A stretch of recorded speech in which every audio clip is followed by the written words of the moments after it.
In his 2005 book Save the Cat, Blake Snyder offers a piece of filmmaking wisdom that has resonated with filmmakers and writers alike.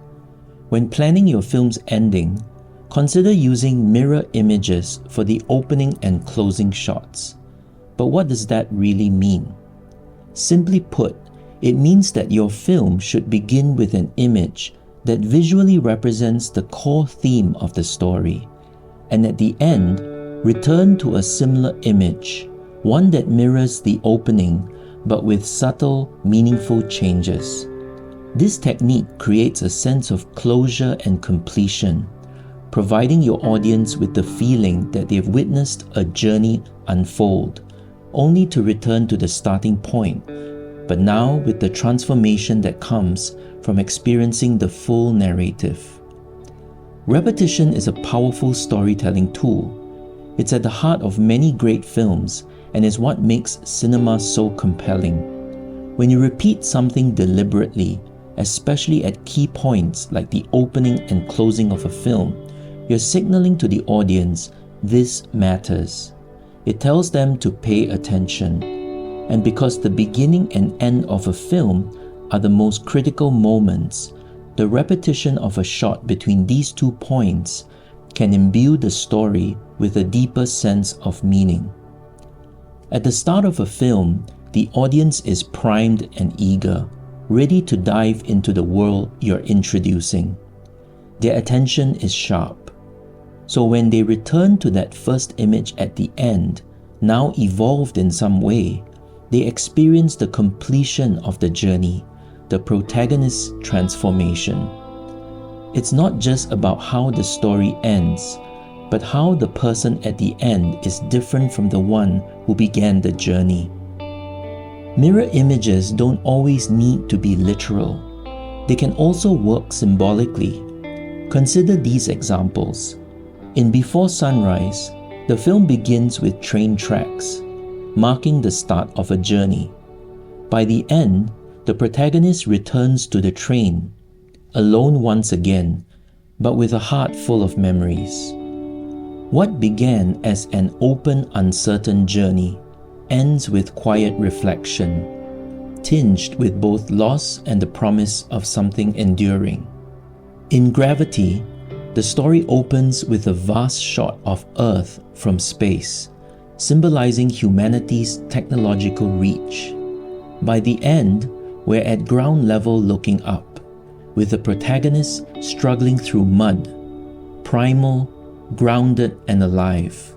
The contrasting images mirror her journey from isolation to reconnection with life, evoking themes of survival and rebirth. These mirrored moments are poetic and resonant, visually encapsulating the character's transformation while tying the narrative together. One of the most striking examples of the mirror image technique can be found in Jesse Eisenberg's film A Real Pain. The movie opens with a tracking shot through a bustling airport. The camera glides past a sea of travelers, bags in tow, eyes glued to departure boards, until it lands on the protagonist. We get a medium close-up of his face, framed by the title card, A Real Pain. In that moment, it's obvious. He's the kind of character that just gets under your skin. Fast forward to the film's conclusion. We're back at the same airport, similar tracking shot. The crowd is still there, just as transient and distracted as before. But when the camera settles on the protagonist's face this time, the title reappears on the other side of the screen. And just like that, the meaning shifts. What once felt annoying now hints at something more profound. The weight of grief, survivor's guilt. The lighting shifts from cold to warm. His eyes go from screen left to screen right, and even a subtle smile at the very end. It's simple but effective. The mirrored images provide a visual and emotional payoff that feels earned. Some might say it's a bit on the nose, But sometimes, the direct approach does the job just fine. The audience gets it. They see, without a single word of dialogue, that this isn't the same character who entered the frame at the start of the movie. That's the magic of this technique. It shows rather than tells, and in doing so, it lets the audience feel the transformation. So how can you apply this in your own filmmaking process? It starts with the planning stage. Ask yourself, what is this story about? And how can you represent that visually?